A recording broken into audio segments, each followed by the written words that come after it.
Gary begins to sing. His singing voice is higher than his speaking voice, a clear, feathery tenor. There are no rough edges to it. Every note is precise and clean and sustained, and carries the quality of refracted light. Suddenly, you can see every color clearly, the color of joy, the color of optimism, the color of failed hope. The precision of his voice makes you feel sad. Its clarity reminds you of a state of innocence, something you had but have since lost. It reminds you how your life has, over the years, become complicated, muddy. When he finishes as quietly as he began, the audience remains silent for a few moments, as if they do not know quite how to react. It is as if they feel chastised, though they are not sure what they've done wrong. And somehow it feels wrong to break the stillness that Gary has cast over the room. But then the owner of the cafe cries out in encouragement, a strong, sharp, yeah, and the room breaks into noisy applause. It is the same Gary who was a pop star. You know, my God, look how he's changed. I didn't even recognize him. I didn't know he could sing so well. That was David Mills reading from Star Billionaire by Tash Aw. Hi, bookworms. Welcome to Best Book Ever, the podcast where we talk about your favorite books. I'm your host, Julie Strauss, and my guest today is David Mills. David is a comedian, actor, writer, and podcaster. He performs in dives all across the US and the UK when he is not starring in films alongside Meryl Streep and Benedict Cumberbatch. I am so excited that David is here with me today to tell me why Star Billionaire is the best book ever. For more information on how to support this podcast, check out Patreon. For about the cost of a latte, you can have access to exclusive interview clips that are only available to my patrons, advance access to the books we discuss, and more. Go to patreon.com, that's patreon.com/bestbookever to learn more about how you can help me keep the candles burning over here in my reading cave. Now, back to the show. Hey, hi, David. Hi, Julie. How are you? I am doing excellent. How are you doing? Yeah, I'm okay. I'm hanging on. Things are going well over in lovely London. Things are, well, I don't know if going well is the way I would describe it. It's a complete clusterfuck. But, we're all, sort of being resilient and trying to carry on the best we can without much leadership from our incompetent government. Yeah, I know. So it's probably quite similar to what's going on in the U.S. Precisely. I was thinking this morning about that quote, and I don't know who said it, but there is a famous quote that when a man is tired of London, he's tired of life. Have you ever heard that? Tired of life, yes. I want to say it was Philip Larkin. It wasn't Philip Larkin. It was, I'll remember who it was. Wondering if it's still like that now in the Rona times. When everyone's locked in your house, I bet it's a lot easier to get tired. Well, it's easy to be tired of everything. Yeah, I think that's right. I mean, I've been in London for 20 years. It'll be 20 years in June. And it's the longest place I've ever lived anywhere in my entire life. Oh, really? And yeah, and I've moved around a lot, and I always, there was something about that moving every 5, 7, 10 years that I found fulfilling, a fresh start, a new challenge. And I would grow in each of those moves. And even though I've moved around London quite a bit in that 20 years, I've stayed here.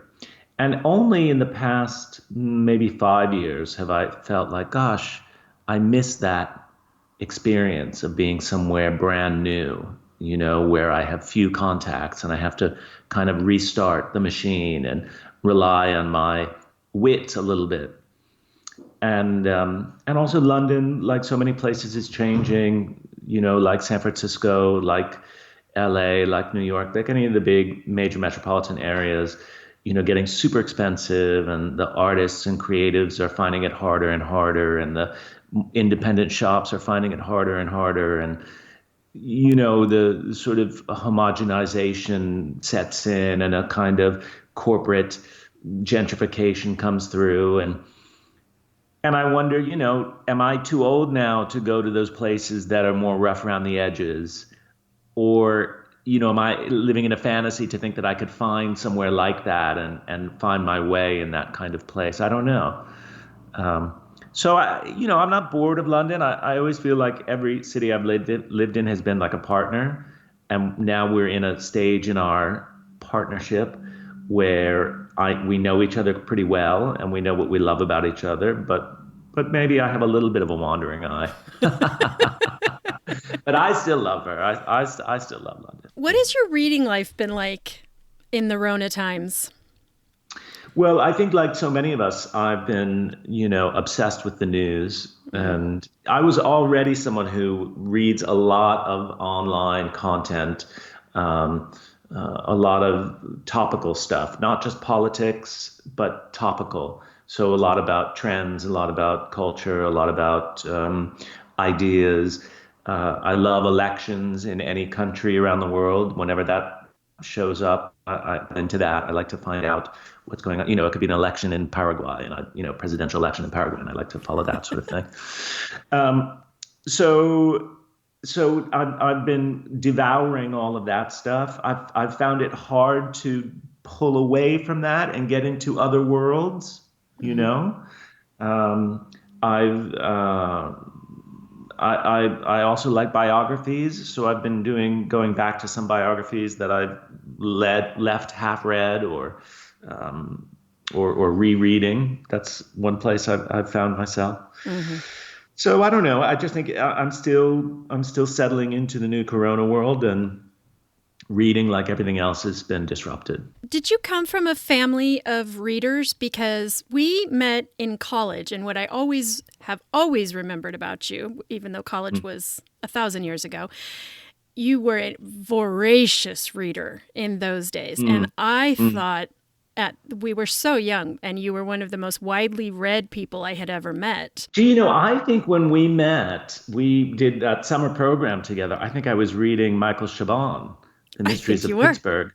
Mm-hmm. Yeah. I'm not as voracious as I was, to be quite honest. I go through moments where I read. I think like so many of us, we get so busy and our lives are so hectic that, and I've been kind of colonized. My brain has been colonized by my phone and social media and all that kind of reading, that picking up a book has become less of a part of my life. My mother and my father both have always been great readers and read, my mom read, voraciously, and my dad continues to read. So definitely it was something in my family, and it's been with me, part of my life, but at, to different degrees. Mm-hmm. And I'm glad now that there is a little bit of time, and I'm feeling Zoom overload, and kind of, online overload. So I am turning back to reading, and I had such a nice experience getting back into the novel that we both read together. Yeah. That it's really, made me think about going further. So how was this book introduced to you? Well, my partner is Taiwanese, and I was going to Taiwan for the first time. He was living here, and then he went back to Taiwan, and I went to visit him in Taiwan, and before then moving back to London. And so I was going to Taiwan, and I thought I'd go to this great bookstore that has a massive fiction section, but then has a country section, country by country. And each of those countries, it has both the kind of, it'll have like historical books or books about politics, but it will also have authors from that country, and sometimes in that language as well. And so I went to Asia. And it wasn't, I think there was China, and then there was rest of Asia, maybe there was Japan as well, but there wasn't a Taiwan section. Mm-hmm. But somehow I found this novel, and it's not about Taiwan at all, in fact, but it is an Asian author, and I think he's British, but was born in Asia and comes from Asia, Malaysia. So he's Malaysian Chinese, and his name is Tash Aw.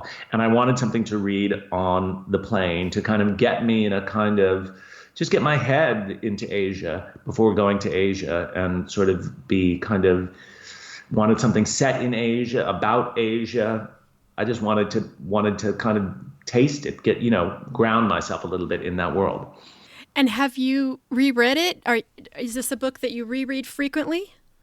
This isn't a book I reread frequently. It's a book I recommend frequently. And I've had numerous people that I've given it to and I've recommended it to have read it. And it's always a great one to have a chat about. So it really made an impact when I read it the first time. And it's been so interesting rereading it. You know what it's like when you reread any novel. You see something else in it, and it feels very different than when I read it the first time. Can you give a brief summary of what this is about for our listeners? I think it would be the perfect Netflix series. I was thinking the same thing. I really was. It's really 4 and a half, almost, actually you could say 6 even, interwoven stories in Shanghai. And the thing that really excited me about it was this idea that, we have in the US, we have New York. If you're going to make it anywhere, you're going to make it in New York. People from around the world go to New York. That's where you go, New York. And London feels that way as well. People from around the world, they can come to London. If you can make it in London, it's a place to really become yourself. And in the early 2000s, right up through, this past decade, Shanghai has been that for all of Asia and for much of the world, but definitely for Asia and for people who speak Mandarin. It's the magnet where people go to become themselves, to find fame and fortune. And that is something that I'm so familiar with, that idea of moving somewhere to find fame and fortune or to pursue your dreams. And I love the idea of recognizing that story, but placing it in a different city, in a different culture entirely. So there was something I knew really well, that drive and that ambition, but in a completely foreign setting. And that's what I loved about it. And I could really relate to all these people because it's a story of these 4 or 5 different people going to Shanghai. None of them are from there, and pursuing their dreams. What I thought was so interesting was that he could have structured the book and the pacing to mimic the lives of the characters, and it could have been a very exhausting book, sort of rushed and striving and big city. And I don't know, I was sort of expecting Coke-fueled, I don't know, like a right. Bret Easton Ellis book or something, that kind of pacing. And I was so interested at the sort of simmering pace of it, and the thoughtfulness of it made you sense that while these characters are striving so much, the way he chose to present it, the ripple effect of presenting it really made you feel the loneliness of such a busy city. And that was the word that I was thinking the whole time I was reading it, is they were just the loneliest people I have almost ever read about, all of them. Yes, absolutely. They had this incredible ambition and dream, each one of them, to become something. And just behind that dream was this incredibly profound despair. Yes. Yeah. And they were all, it was with them throughout, and they were all so familiar with that despair. It was so a part of who they were, and yet they were also so much about their ambition. They had these 2 sides. And they were all kind of the same person in a way. They were different flavors of the same person. Mm-hmm. It felt like. I felt very tender toward them because despite this despair that you talk about, they all held on to that oh, it's such a human thing to think, when I get to this point, whatever that Yeah. next goal was, they all had it. It's all going to be solved when I get this job, when I get this man, when I build this building. They all, and at first I was, it's easy to read it judgmentally. No, it's not, Toots. You need to get your head in order. But then the other half of me was thinking, bless your heart. Go for it. Go get it. Yeah. Yeah, absolutely. I had so much affection for all of them.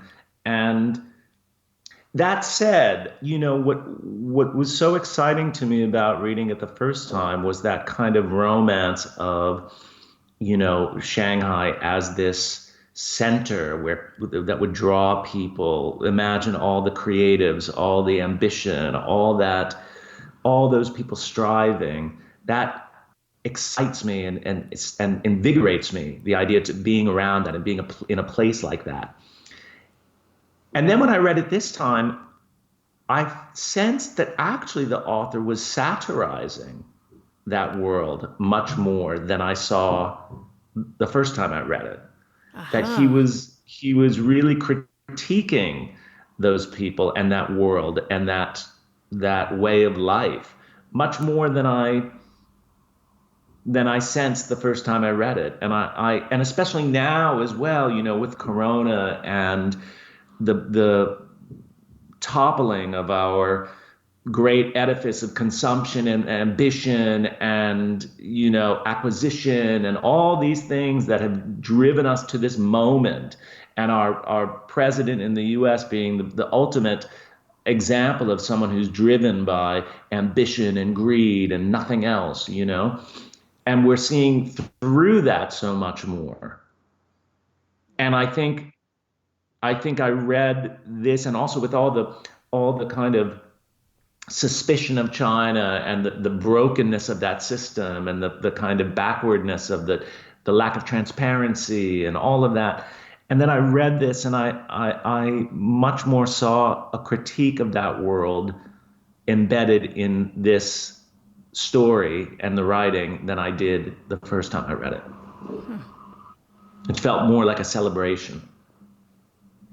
The first time. The first time, yeah. It is a fascinating book. I am looking forward to reading it. I wish I had read it 5 years ago. In times of excess. It's fascinating to read it now. And I will be so curious to read it again when things have changed again and we are wherever we are next, which who knows what that's going to be. Yeah. It definitely feels like a snapshot of a moment. Mm-hmm. Yes. And a moment that's just passed as well,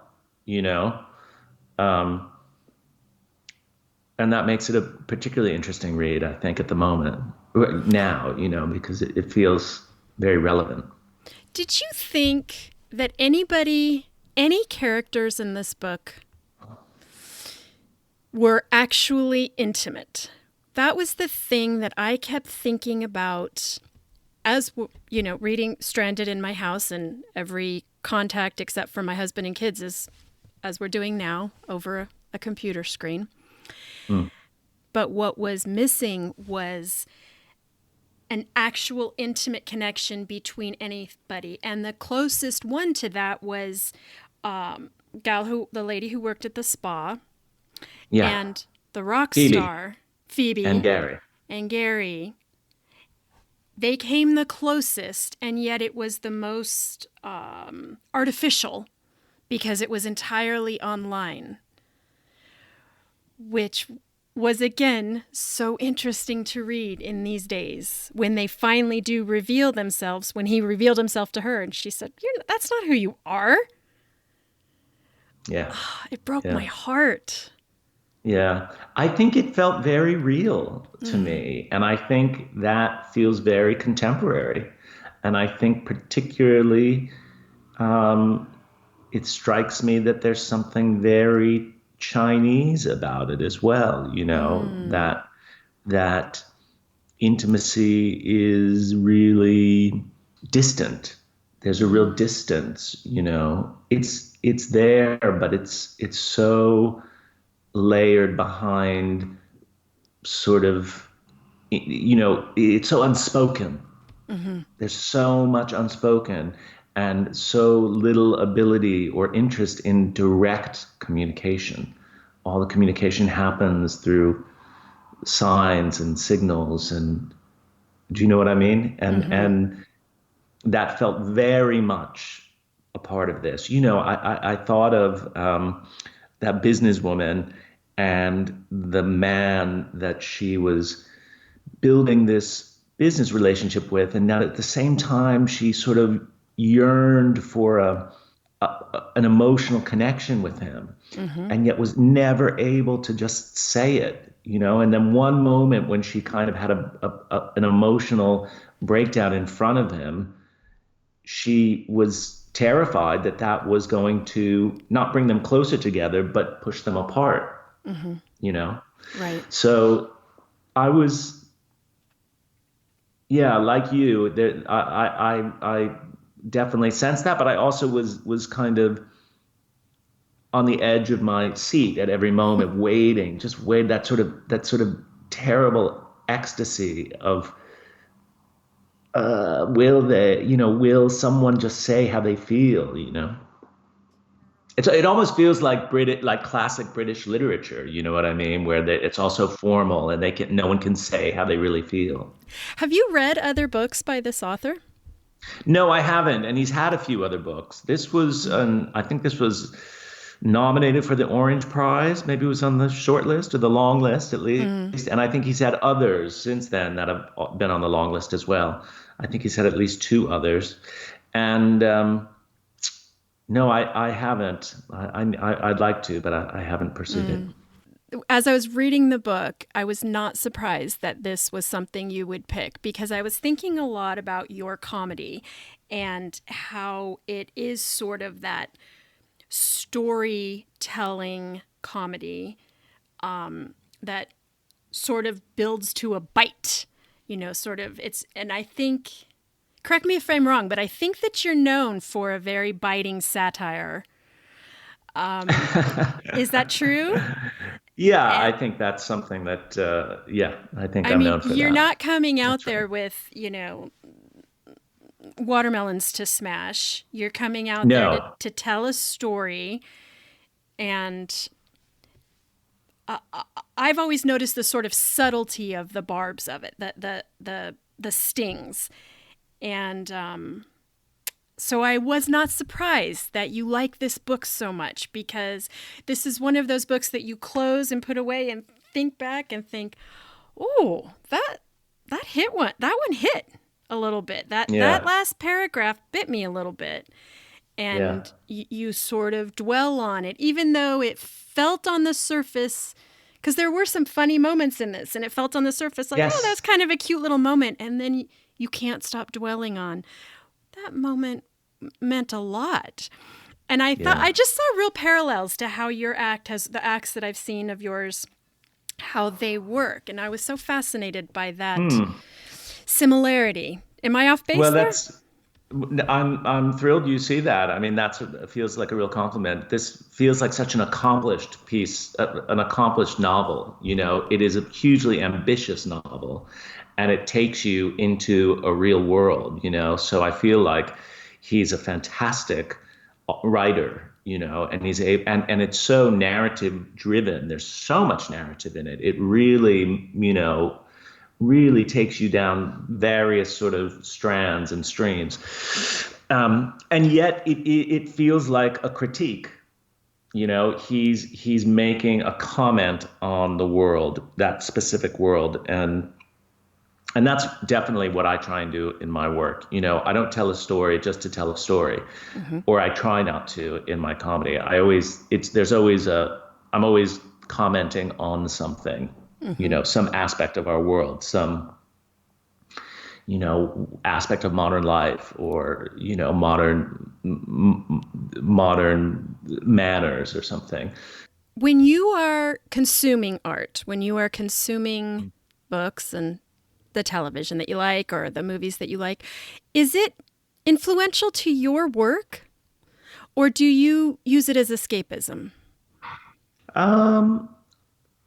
I'd say there's a bit of both. I find that as I get older, I'm incredibly um, drawn. I mean, it seems so silly, but I'm increasingly drawn to pretty, and that was never the case as a young person, and it was never something that I pursued in my own work. That kind of really pretty imagery and beauty, just real beauty. That can really, I can really get quite emotional about that. That can draw me, that can, draw something out in me increasingly that only comes when I'm in the presence of beauty. And I don't need a comment. I don't need an angle. I love work that's traditionally, I've always loved work that's making a comment on the world in some way or another. And that's always where I would go to first. But I'm finding myself, just really kind of craving simple and powerful beauty. And in music, in visual art, and in film, I don't think there's enough of it in our big golden age of TV right now. I don't think there's enough of just beautiful, just really beautiful imagery and beautiful moments. There's just not enough of that. And I wish we could find more of that on TV.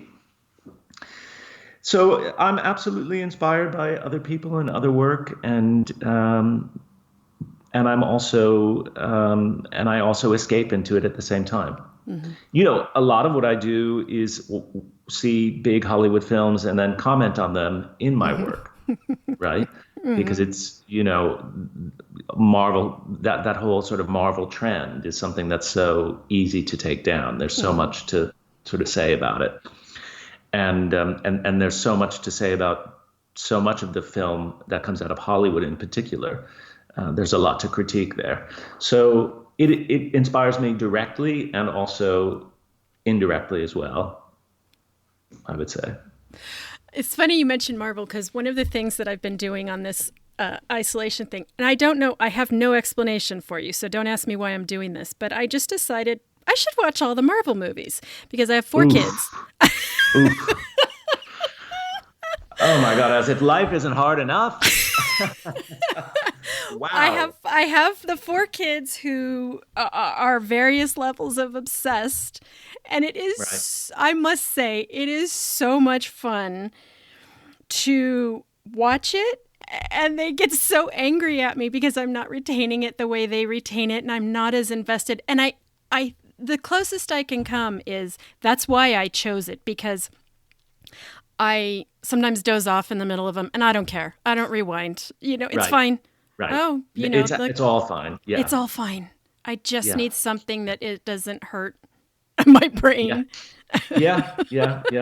I know the feeling, that just kind of super escapist. But it's like that thing that people say that always infuriated me, but increasingly I understand it. They always say, like when you're choosing a film, like, oh, can't we just, you know what? I really don't want to think. I just want to have fun. Yes. And I always thought, well, wait a minute. Isn't thinking fun? Like, isn't that what fun is? Right. How do you have fun if you're not thinking? To me, that I could never put those two things together. But I guess what's just so frustrating is mindless fun is like the predominant output of our culture. Yes. And it's just, we're surrounded by mindless fun. So it's constantly pushed at us in film, in TV, in music, in fashion, everywhere. Mindless fun. And I just sometimes feel like I need to escape that. And I want to go to a film to escape all that kind of mindless garbage being pushed at me throughout my life. Mm-hmm. So I don't go to films for mindless fun because I feel like that's everywhere around me. Right. And it's impossible for me to know if choosing to go through something as mindless as the Marvel movies, is it a function of my age, Or is it a function of the corona isolation? Or is it just me giving in to this massive marketing machine that is telling me, well, everybody else has watched Marvel movies. You should watch them all. And I don't know.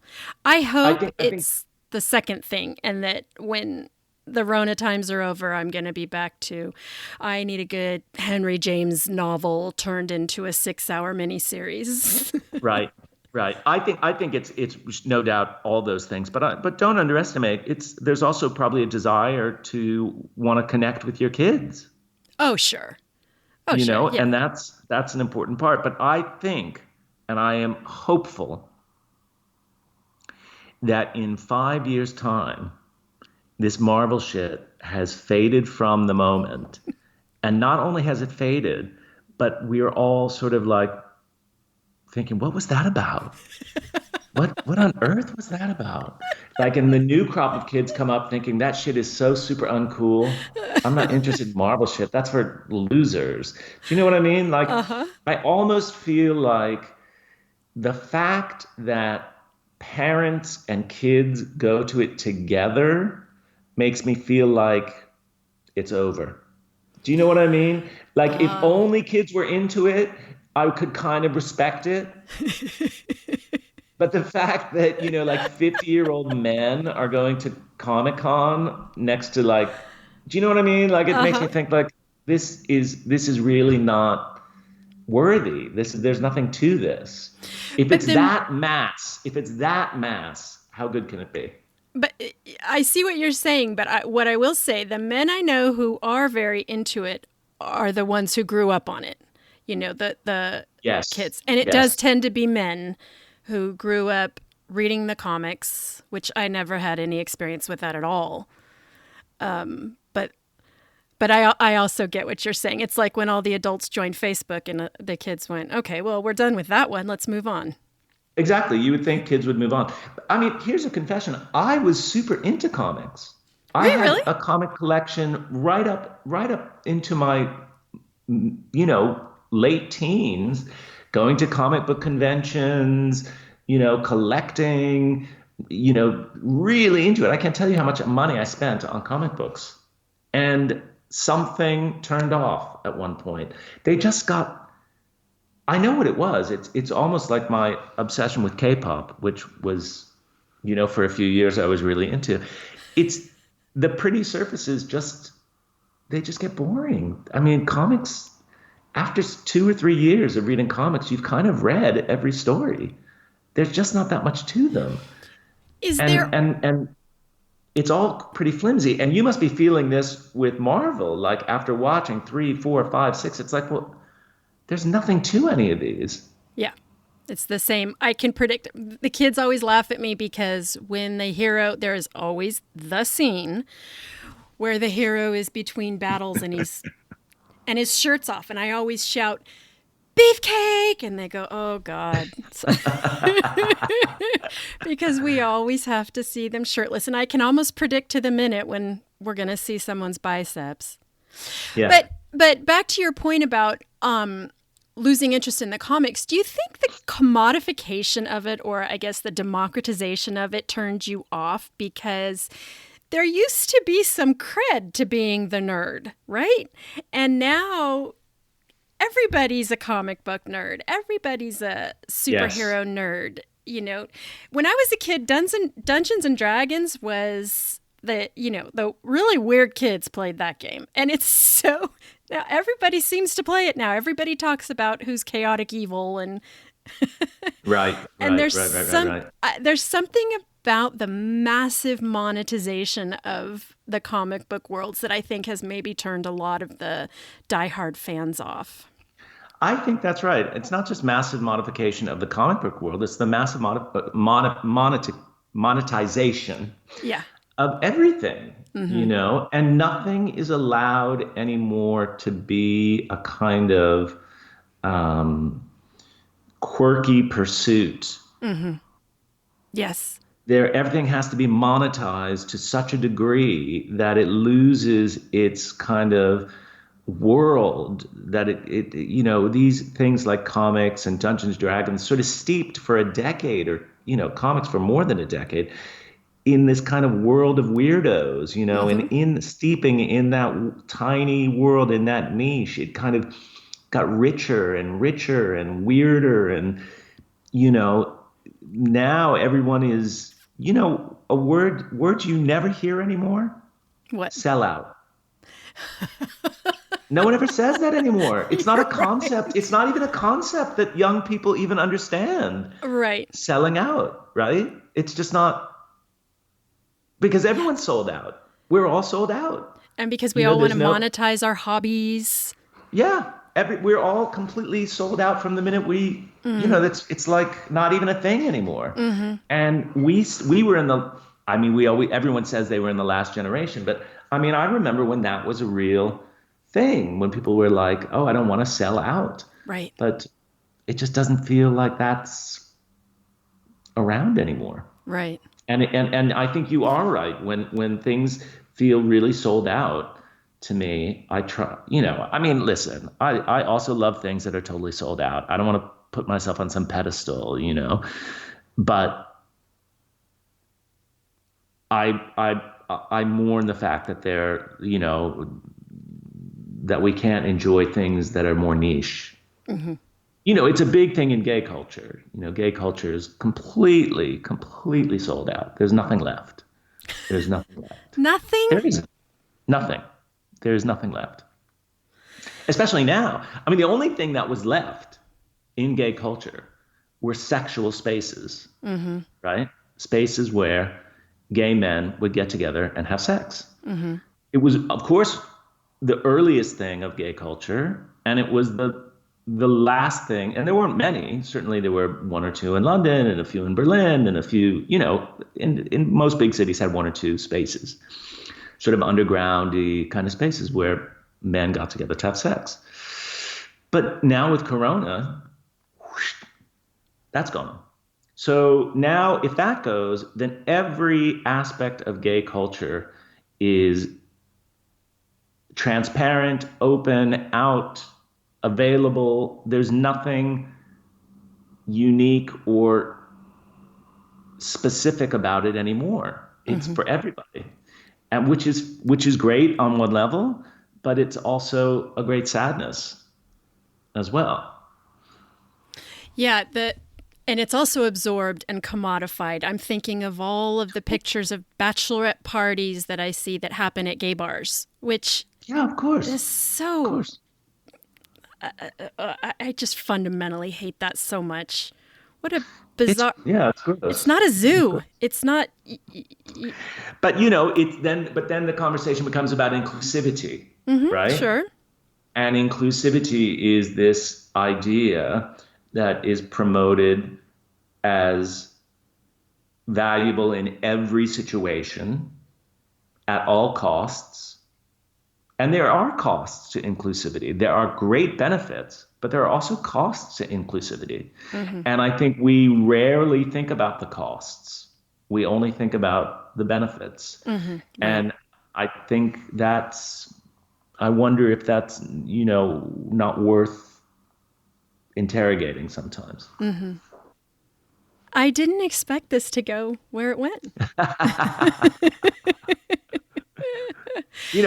People think I'm some sort of terrible person, like No. I'm not about inclusivity. Of course, inclusivity is super important, but conceptually, I just think it's worth thinking about, what we lose and what we gain.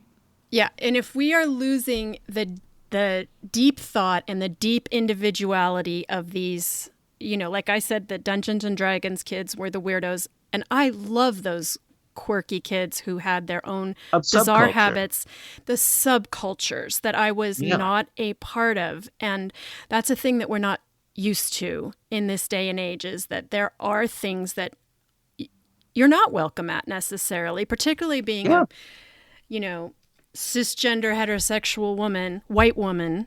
There are a lot of subcultures that I'm not a part of and not allowed in, and that is okay. And that's a really important thing to be okay with so that these Yeah. subcultures can be rich and vibrant and fascinating and let me see the bits of them that I'm allowed to see. And that's all. Yeah, I think absolutely. I think that's absolutely true, and I think that's true for me. Obviously, there are tons of cultures that I'm not shouldn't be shouldn't have access to. You know, but what are we going to do? Maybe we're wrong. Maybe there are lots of young people with subcultures that we don't see. Hmm. That are really rich and really vibrant and really happening. And of course, we're not a part of it because we're, But how old we are. I'm 52 years old. Of course, I'm not going to be part of the subculture. yeah. My subculture is the fucking old age home. Well, not quite yet. We've Not got a little quite, bit of not quite. time. Yeah, So, exactly. David, what are you reading right now? Are you in the middle of any books right now? Well, you're going to love this. Someone gave this to me ages ago, and I hadn't read it. So I picked it off my. It's terrible, but I'm enjoying it anyway. It's Hello, Darlin, the Oh Larry my, Hagman biography, autobiography. Sorry. Yes, written by the man himself. I'm sure. Yeah, yeah, I did not expect this at all. yeah, yeah. Were you a Larry Hagman fan back in the day? I'm a huge, huge J.R. Ewing fan.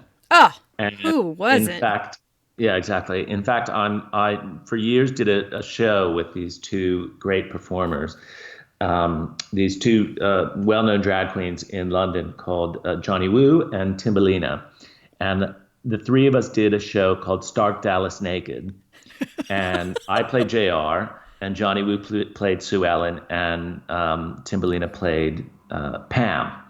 And we reenacted Dallas, but just with those three characters. And we did it for years, sort of all different venues over the years. For 4 or 5 years, we did that show. And then someone, I guess one of the three of us decided we should revive it. So we had it all scheduled for revival in April, but that didn't go ahead. So we're trying to organize a Zoom, some sort of online version of it, and we're waiting on a cowboy hat. That's literally, we're waiting. I ordered it. It's coming from the U.S. and that's taking forever. So as soon as that cowboy hat comes, we're going to, film this all from our separate spaces, and that's going to go out on our various channels. But anyway, so I've always had this thing about Larry Hagman and Jr. And someone I know, a woman, knew Larry Hagman. And this isn't just his autobiography, it's a signed edition. Oh my He signed gosh. it for her and she gave it to me.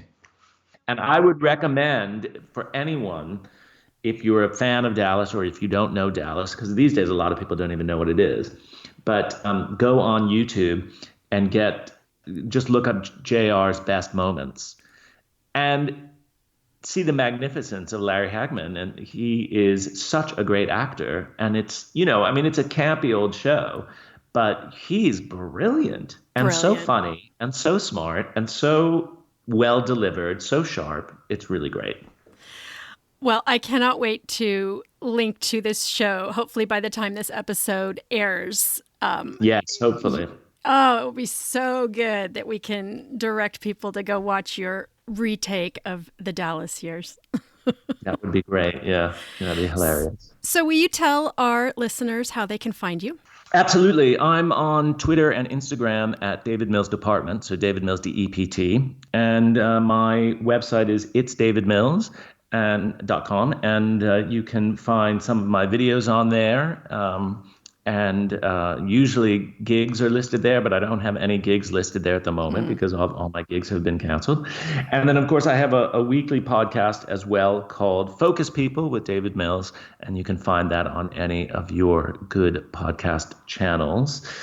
Basically, it's me in conversation with interesting people talking about interesting things. It is one of my all-time favorite podcasts. I love it so much. Thank you. Thank you. That's very sweet of you.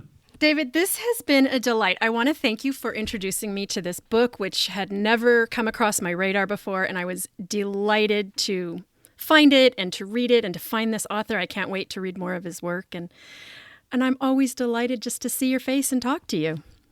It's so great to talk to you and so great to see you. I'm so glad you chose me to be a part of your podcast. And it was what a great opportunity to reacquaint myself with Tash Aw and Star Billionaire.